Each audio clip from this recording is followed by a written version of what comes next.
Hoje, graças a Deus, eu tenho a minha empresa, já vai fazer 4 anos, tenho a minha clínica de estética, a qual sou muito realizada.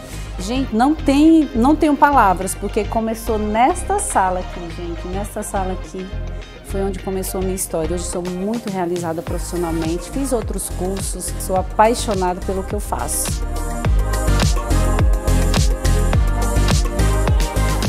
O meu conselho é que vocês confiem no processo. É árduo, é doloroso, tem dias que a gente quer desistir, mas confia no processo. A música, ela liberta, ela não limita. Então não tem por que ficar me limitando.